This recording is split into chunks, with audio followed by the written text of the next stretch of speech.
We're Hassani and Danielle Pettiford, and we're a real couple with real problems who almost called it quits. I was very frustrated. I became very disconnected, very jaded and cold. We have 4 children, going on 20 years of marriage, and we practice what we preach. Our mission, to change the way couples relate to one another and teach them the skills needed to improve the quality of their relationships. This is the Couples Academy Show. Well, welcome everyone. Welcome to the Couples Academy Show. My name is Hassani. Good morning. My name is Jewel. And I'm Lakeisha. And we're here this morning to continue in a conversation that we've started. We've been doing this for a couple of days now. We're talking about why couples fail. You've been very involved, giving great comments because maybe you're experiencing some of these challenges in your relationship so you can resonate with it, but you want to know how to get out of this situation. So what we're going to talk about today in this part is one of the reasons why couples fail after an affair is because typically one or both of the spouses are hiding in denial. Denial is something that can keep you stuck, that can keep you from moving forward, and it creates a problem in the relationship where one refuses to do the necessary things because they believe that they don't have to. So we're going to unpack that today. But listen, guys, really quickly before we get started, as you know, November is right around the corner. Second weekend in November is the last chance weekend. Also, the second weekend in December is the last chance weekend. So if you haven't registered, go ahead and do that. It's going to be an amazing time that we're going to have. It's transformational. Check out this quick video and we'll be back to start our conversation.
So if that sounds like something that you would like to engage in, make sure you reach out to us. Just simply go to our website at couplesacademy.org, set up a discovery call, reach out to us at 678-200-8996. We would be honored to have a conversation with you to figure out how we can help restore your relationship. But we're talking about the idea of living in denial. I think this is a real thing. Have either of you ever been in a session with a couple when you're like, this person is clueless. They just don't get it. They're just too far gone. Like they won't wake up to the reality of their situation. They are just oblivious. Yes. And until they have a mindset shift, then things are going to remain the same. Lakeisha, listen, you've been doing this with so many different couples, and some flow and some just remain stuck. Walk us through it.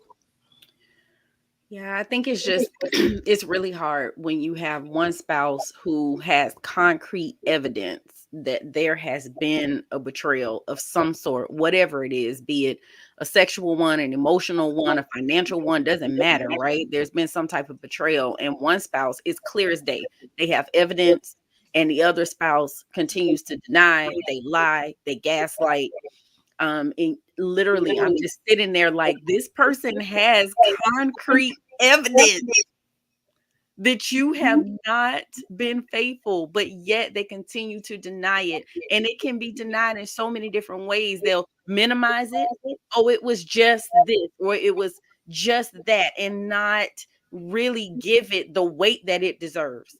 That no, own it, accept it, acknowledge it, and own your part and say, look, this is what I did. I made a mistake, and own it. And so the longer they stay in denial, the more they dismiss it, disregard it, the longer their spouse is going to stay stuck. And it prevents them from being able to move forward and heal. And it's so frustrating because the one spouse that knows for a fact that this happened, they're literally sitting there like, I know I'm not crazy. I know this happened. I know this is real, but yet this other person is sitting here treating it as if it never happened. Jewel, what are your thoughts? Well, I also look at it as sometimes people use the denial aspect of it so they don't have to deal with it. If they stay in denial, then okay, it to them, then it didn't happen. Mm-hmm. They may not have wanted it to happen. Nope, it wasn't me. It wasn't me. And some of it is just because they don't want to face the truth themselves. And in that, you live this life, and you want your partner to get on board with this denial, this fantasy of these things that didn't take place, instead of just owning your own stuff and just facing it. I think you're right. Number one, to your point, Lakeisha, there's evidence and proof. And guess what? I've got the receipts. Mm-hmm. I've got pictures. I've had conversations. I can lay everything out for you right now. And then for you to continue to deny what I have evidence of, as much as the betrayed spouse may know what has happened, it seems like there's still no closure until the unfaithful partner admits what they already have proof of, and it makes the betrayed spouse feel like they're losing their mind and they're going crazy, because it's just like, I know what I see here, but he or she still won't admit it, and it's very frustrating. But yet you want them to sign on board. You want them to continue to remain in the relationship. You want to just move forward, and they have no ability to trust you because you're still showing yourself to be the same person that you were when you were in the affair. There's been no transformation, no repentance, no change, no anything. And so that level of denial is insane. And even when it has been exposed, Jewel, what you're talking about, like the idea of you're minimizing it, or you feel like, hey, okay, I did it. And like, there's no repentance, there's no remorse, there's no anything. It's very, very, very difficult. One of the things that oftentimes, beyond the full disclosure, because we've talked about that, but when it comes time to making legitimate changes, like, okay, you've been using social media to connect with members of the opposite sex. So now when it's time to curb that, you don't feel it's necessary, because you've made a decision that you won't do it again. And so you deny that you have a problem. You deny that you will fall into temptation again and wind up doing what you just got caught doing. And that becomes frustrating for the betrayed spouse, because they're like, well, if you won't make any changes, how do I know that you won't repeat the same behavior again? But you know what, too, Hassani, there are people out there who genuinely don't want to hurt their spouse, right? So they may use denial as a defense mechanism to not deal with the uncomfortable truth, because it's messy. Infidelity is messy. It hurts. It's painful. And the more you uncover and the more you reveal, the more hurt and pain you know that you're going to cause. Also, it forces you to have to look at yourself, and it's uncomfortable. And so sometimes people just don't want to deal with that, but also there are times where they don't know how. Yeah, absolutely. There's a lot of comments. I tell you, it's blowing up. This topic has really brought a lot of people out. And so let's deal with it. Listen, guys, I'm going to read it as you wrote it. Okay, so here we go. Latoya, cheating is not a mistake. It's a choice. And people don't forget no cheaters, because you will regret it. And if you want to cheat, be single and nobody care about evidence. Okay. So the first part, I agree. Cheating is not a mistake. It is absolutely a choice. Like, you don't slip on a banana peel and wind up in somebody's bed and say, oh, it was a mistake. I didn't know how I got here. Typically, there are micro decisions that are being made prior to the affair. And we say this all the time. The affair doesn't begin in the bedroom. It ends in the bedroom. So there were a lot of things that took place before making the decision to do it. So to your point, absolutely, it is not a mistake. But then you go on to say you should never forgive a cheater because you will regret it. Well, I don't know if that's true. If that were true, that would put us out of business. That would mean that everything that we're doing serves no purpose.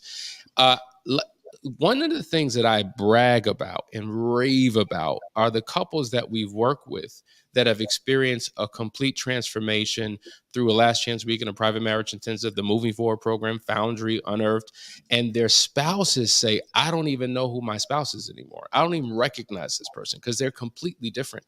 And there's some people who have made internal vows never to go back to that lifestyle, and they've proven that to be true. Yeah, she started off by saying, first of all, who will stay with a cheater? And it makes no sense to say couples fail after an affair, and the only person fail is the cheater.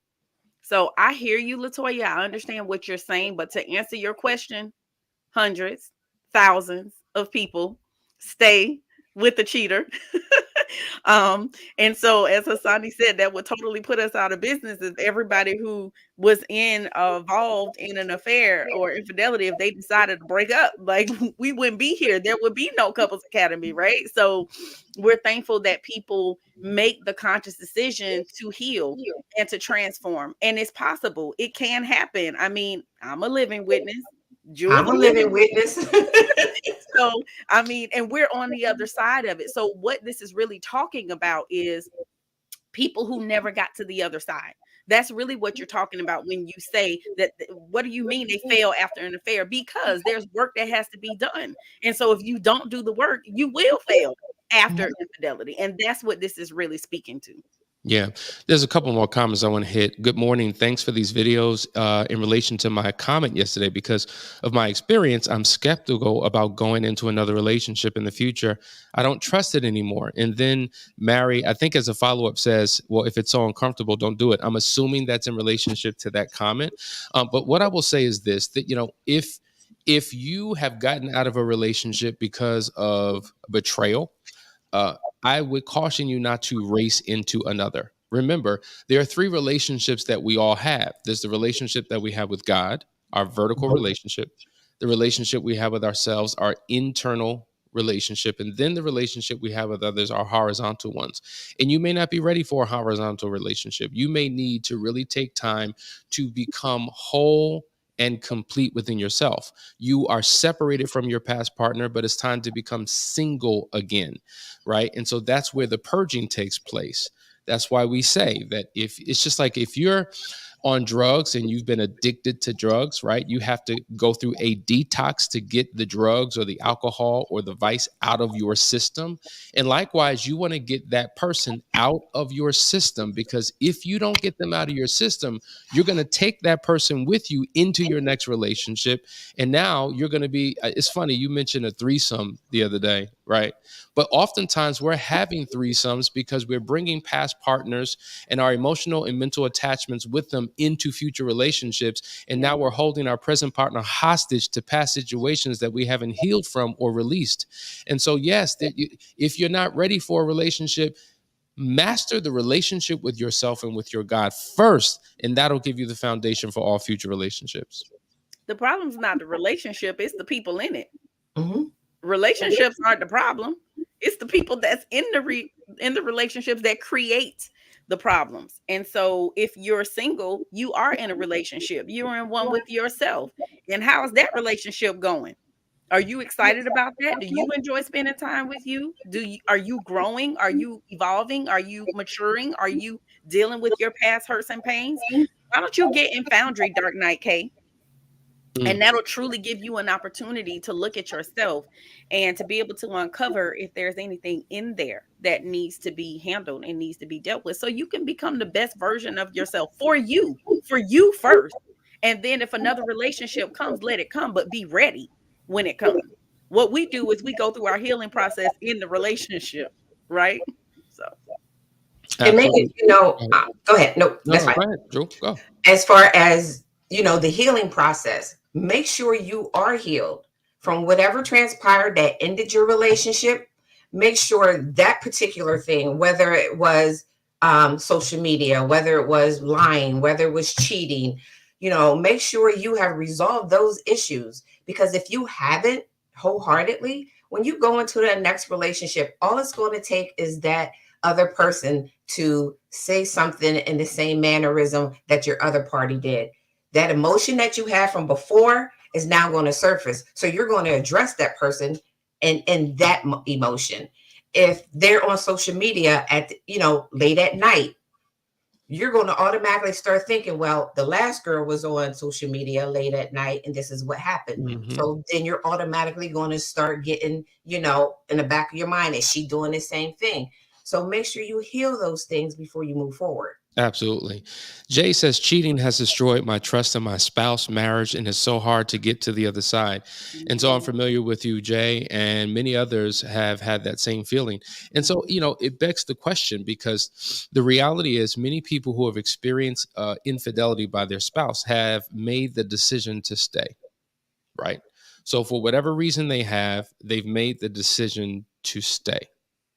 Yet they've made a commitment to their marriage. They haven't made a commitment to healing and restoring the relationship. And so what's the point of being in a marriage if you're miserable, if there's bitterness, resentment, unforgiveness, mistrust, all these other things? If you're making a decision to stay, if the unfaithful partner says, listen, I don't want you to leave, then both of you have a responsibility to do something different to change the relational dynamic that you find yourself in. And if both individuals are resistant and aren't willing to get the help, aren't willing to do what's necessary, you both will remain exactly where you are. And life and marriage will seem like a death sentence. It will seem like hell on earth. Because think about it. There's something called the time emotion quotient. Time flies when you're having fun. It went by so quick. Oh my God, I can't believe 8 hours went by that fast. Mm-hmm. But when you are miserable, time can seem like an eternity. Mm-hmm. And so you hear people say all the time, how long have you been married? 10 years. 10 years? Oh yeah, man, it's felt like 30 though. Other people say, man, it just felt like we just met, right? So it gives me insight into what's happening in that relationship. And I want you to get the help that you need. So please, sis, whatever you need to do, reach out, because we don't want you to live in mistrust. How miserable is it for you to live a life where you can't trust your spouse? I think we've all been there. Or we've been the one that has robbed our spouse of the trust, and now we're held up to some standard that is just ridiculous, and we don't have a chance to breathe. We can't eat a sandwich. We can't go to the bathroom. We can't check the phone for fear that we're doing something. That's a miserable state to be in, and that's what happens when people deny doing what's necessary to change their situation around. All right, let's go. I mean, hey, it is what it is. Let's go to the next one. Good morning. When the unfaithful spouse does not acknowledge his wrongdoings, especially with proof, make any changes, and it is not transparent, it is the stuff of crazy making for the betrayed. Facts. Who wants to speak to that? Keisha, you just talked about this. You were just talking about, being in denial and not accepting and owning up your own stuff. Honestly, it is hard. And I think it makes you more mad when beyond a shadow of a doubt it has happened, and they're trying to make you feel like you're crazy. That, okay, that piece of paper and that receipt, that wasn't me. Wasn't that song back in the day? It wasn't me. It wasn't me. Shaggy. Here's a good point, guys. A good day. I've been dating a cheater for 14 years. Finally, I have left the relationship and started my healing journey. I'm looking forward to meet the better version of myself. I'm so glad you ended the statement with that, because the first thing I would have said is, well, why in the world would you stay in a relationship with someone who's been cheating for 14 years? So what was going on in you that allowed you to stay? What is your tolerance for pain and betrayal? What was the justification to stay in a non-married relationship where this type of behavior continued? But I'm glad that you are finally free and you're able to find your healing, because at the end of the day, if I'm not healthy, then I'm going to allow things to take place in my life that reinforces how I feel on the inside. So So awesome. Katrina says, I'm a survivor of serial emotional cheaters. I'm sorry, Cy, 10 years worth. And he was gaslighting as well. And I'm sorry, in constant lies. Can you finish that? Constant lies. It God. was in the It was, thousands on cheating okay. and 10,000 on lies. Is it possible to save? Okay. Yeah, anything is possible. Anything is possible, but it's really about the work that you both individually are willing to do. And I mean, you said it's been 10 years. This is kind of in alignment with this past situation that Hassani just posted with the comment of being with the cheater for 14 years. I mean, are you seeing no change? Is there no effort being made to change? Because those are certain things that you would look for. And we walk you through signs that you need to look for to let you know when you need to walk away. And one of them is they refuse to stop lying. So if they refuse to stop lying, then it may be a situation where it's time for you to walk away. But again, anything can be saved. We've had couples who have literally been dealing with infidelity happened 25 years ago. Somebody was on here yesterday just talking about that. It happened 19 years ago and they're still dealing with it, but it's because they didn't get help and they didn't do the work. So yeah, if you're willing to get help, you're willing to do the work, yes, it can be saved. I want you to both weigh in on this, starting with you, Lakeisha. D-Day is coming soon. I'm not sure how to feel. Should it be a celebration or a day to dwell? Not sure on what to do that day. I want you both to speak to that. Hey, Kenya girl. My god sister's name is Kenya. So you are special. So Kenya, I'm a 7, right? So I'm always looking to party. I'm always looking to have fun. So I say celebrate. You want to rewrite the story, right? Why do you want to be in misery? Why? It's a choice. Everything is a choice. We get to choose to be miserable or we get to choose to be happy. We get to choose to sit and wallow in our pain and misery, or we get to choose to take our power back, right? That's just like someone who's been victimized from some type of physical assault.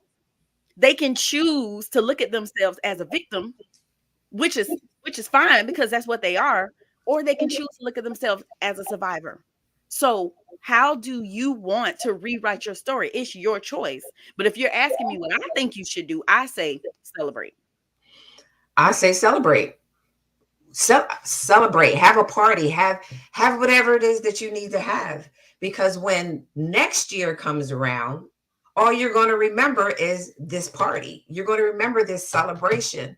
So don't when your D-Day come, don't sit back and think about, well, what happened last year that this is the anniversary for. Just like Keisha said, write the new, bring in new memories. So when the following year comes, that's what you're going to remember is your new memories. There it is. Read this from me, Lakeisha. I don't agree with you. And who stay in a cheating marriage in the only person should change is a cheating partner. Miss Latoya, ma'am, I hear you, I feel you, but I totally 100% disagree with you.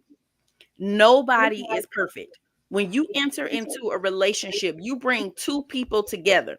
Both people are bringing in past hurts, past pains, damage, whatever the case may be. It may not be from a past relationship, it could be from childhood or both. Nobody's perfect. So that means that you have made mistakes as well. Now, did you cause your partner to cheat? No, that is not what I'm saying.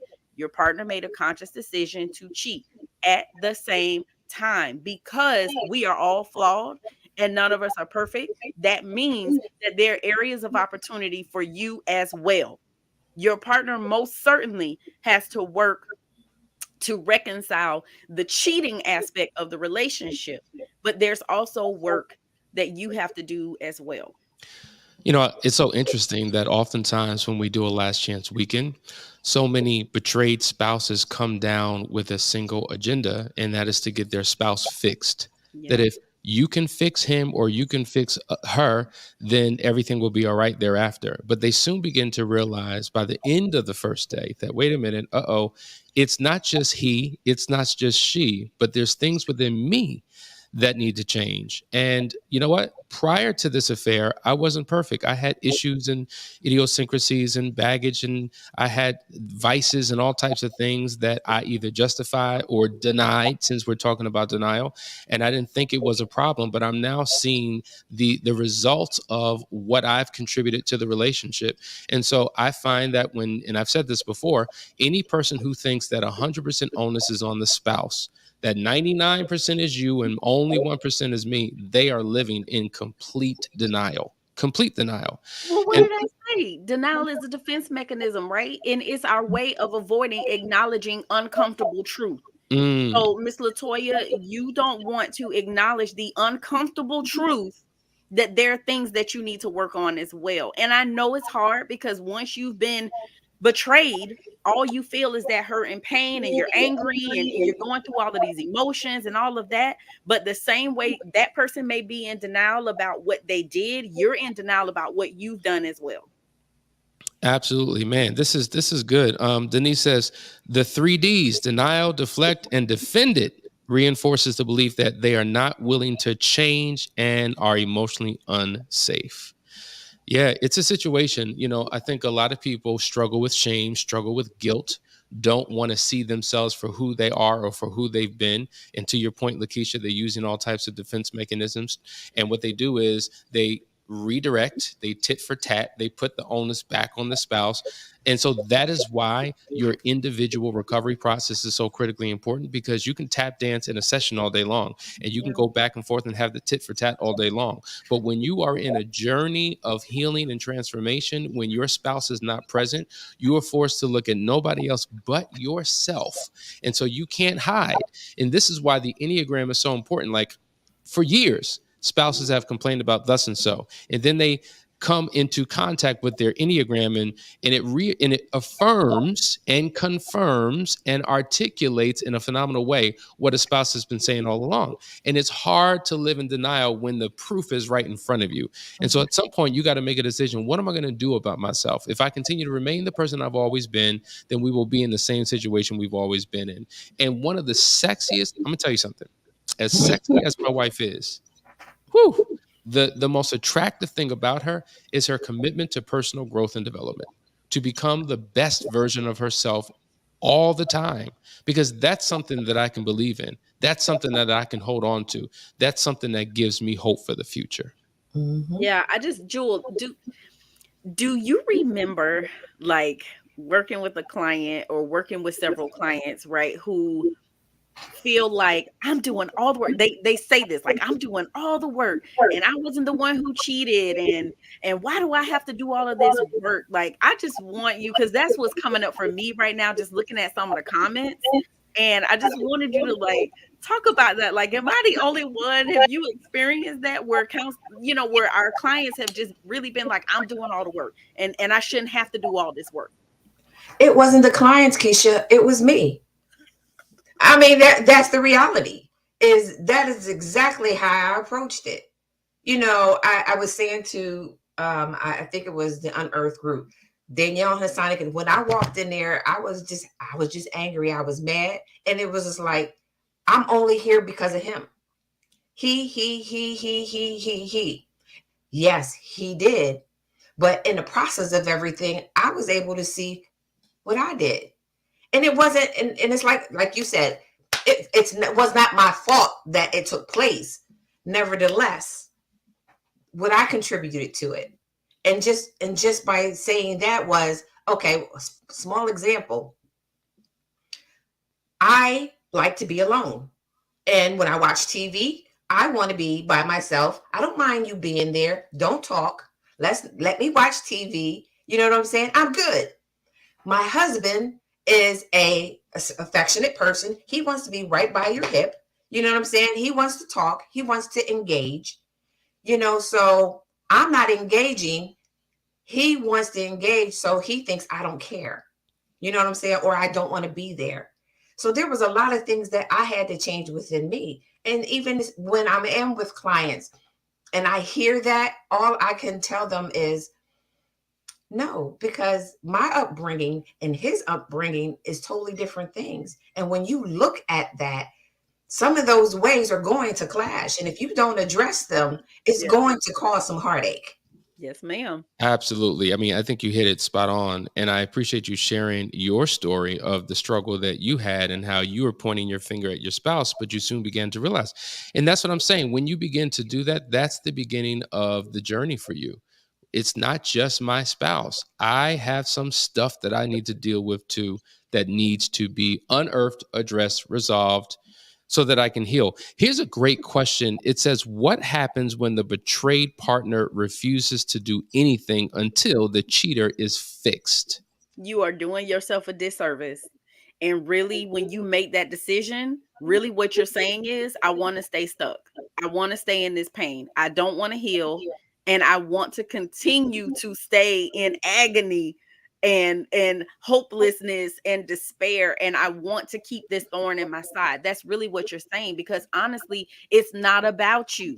And it's funny because as you were speaking, Jewel, and I'm looking at the comments, what I'm seeing a lot of is unforgiveness. And the reality is this: I literally said to God, he does not deserve my forgiveness. Why should I forgive him? He don't deserve it. And just as plain as day, God said, don't I forgive you? Time after time after time. So you do it because it's the right thing to do. You do it because you want to get healed. You get it because you don't want to hold on to all that negativity and that pain and that resentment and that bitterness. It's like a cancer. That's what TD Jake said, right? It's like a cancer. You can't control whether it metastasizes or not. It's going to metastasize. You don't know where it's going to go. You don't know how much of you is going to affect, but you know it's going to spread. It's going to take over, and it's going to come out in all these unhealthy ways. And it's going to impact every single area of your life. This is why having God in your relationship and in your life is so important, because if you don't, you will go rogue. You will continue to remain caught up in your feelings, and you'll be gut-centered, and you'll just make decisions that ultimately don't serve you or your marriage. But when you're submitted to a higher power, and you do what God tells you to do, it's going to be for your good. It may not feel comfortable in the moment. You may kick, scream, fuss, fight about it, but ultimately he has a plan for your future and for you to prosper. And sometimes you have to stop looking at your spouse and look at yourself. And God will humble you in a way that no one else can. And so, wow, what a great, great, great, great, great testimony. There's a couple more. Oh, go ahead. Hit it. Mr. Dark Knight, he said he knows this is a forum for married couples, but do you offer singles counseling? Right now, I don't feel worthy of a relationship, and I know that I should. I am so impressed by you, by your transparency, by your honesty. Yes, sir. And it is for married couples, but it's also for couples who are single. It's for people who are single. It's for couples who are dating, who are not married. Actually, we love to deal with couples who are not married, because we're trying to prevent you from dealing with some of the stuff we had to learn on the job training, right? Yeah. So we're trying to help you. But absolutely, sir, for sure. I think you need to join Foundry. Definitely. Excuse me, you can sign up for singles counseling. So yes, please do that. Reach out. Absolutely. There was another comment in here I missed. There's so many comments, like I'm trying to get through them all. No. And I know that we're going over our time, and I know that you have sessions that you need to get to. I just want to encourage everybody who's watching, tune in tomorrow, because we're going to continue this conversation. This is obviously a hot topic. And, I want you right now, if you're live right now and you're watching and I see you, I want you to put in the comments what topics you need to hear. Like, we hear the questions. Some of them are related to what it is that we're talking about. Some of it is not. But drop in the comments the subjects that you want to hear that we can speak to, so that we can give you what you need. You clicked on this one? Miss Jewel, this your man. Read what he said. Denial is like staying in a burning building knowing that it's going to collapse. Release yourself to put the fire out. You rebuild within yourself. The burns and the scars will remain. However, change the lies by living truthfully.